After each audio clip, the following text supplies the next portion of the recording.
Ceci est intolérable. Mahomet va jusqu'à mettre en péril nos alliances étrangères. Parfait. Nous allons en faire un étranger. Abu Talib persiste à le protéger.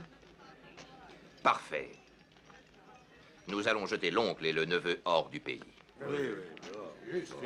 Dans le même paquet, toute sa famille dehors. Nous allons les expulser de notre communauté. Nul marchand ne devra faire commerce avec eux. Nulle terre ne devra leur appartenir. Nul toit ne devra les abriter. Nul boulanger ne cuira leur pain. Nulle femme ne les épousera jusqu'à ce qu'ils abjurent, qu'ils se rétractent.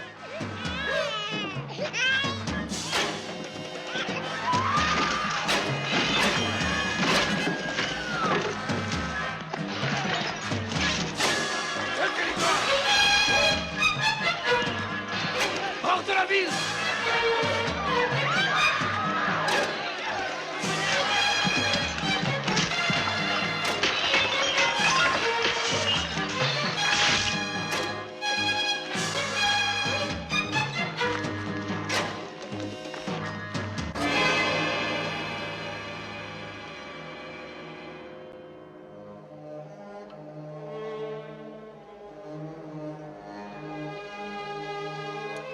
Alors ont commencé les plus pénibles années de la vie de Mahomet. Pendant 3 ans, ils ont souffert de la faim, de la soif, de la cruauté du désert brûlant. Pourtant, le pire était encore en devenir. Ainsi Khadija, qui fut la femme de Mahomet pendant 24 ans, mourut.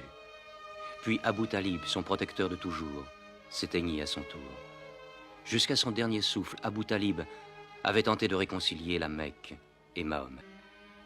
Il n'était plus en sécurité à la Mecque. Seul, avec Zaïd, son fils adoptif, il partit pour Taïf, une ville accrochée à flanc de colline. Il y demanda asile et l'autorisation de prêcher. Mais les enfants de Taïf furent chargés de le chasser dans le désert à coups de pierre. Mais qu'est-ce que vous faites? Arrêtez! Non, arrêtez! Laissez-le! Allez-vous-en!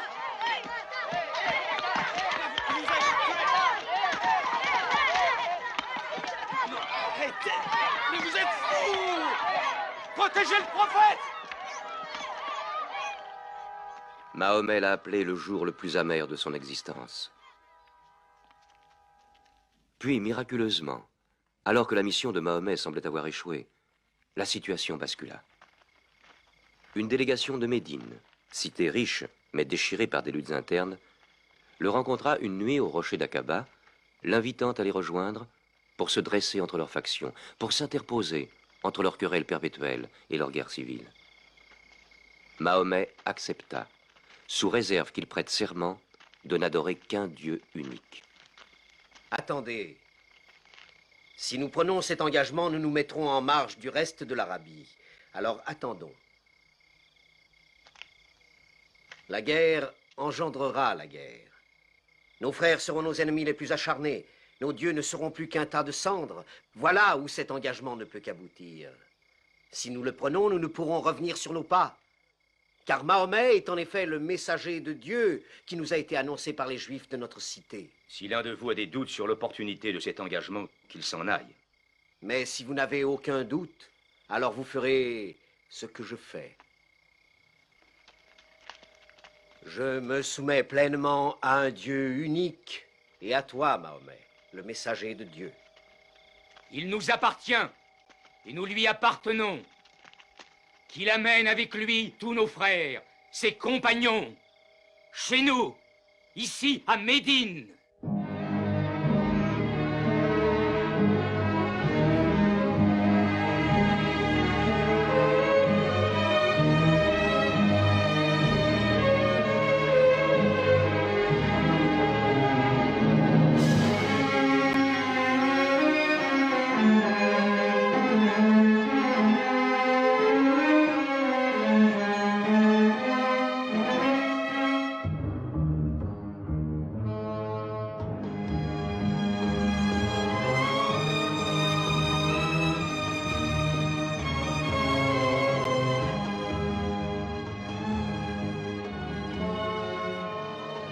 ce voyage a bouleversé le monde. L'Hégire ou la fuite vers Médine. Ils n'étaient que 70, répartis en petits groupes, qui traversèrent 350 km de désert. Et pourtant les conséquences furent si profondes, les effets furent si considérables, que le calendrier musulman date de ce jour-là. C'est ce jour-là que l'islam forgea son avenir. Mahomet, lui, était resté à la Mecque, exposé au plus grand danger jusqu'au terme du voyage de tous ses fidèles.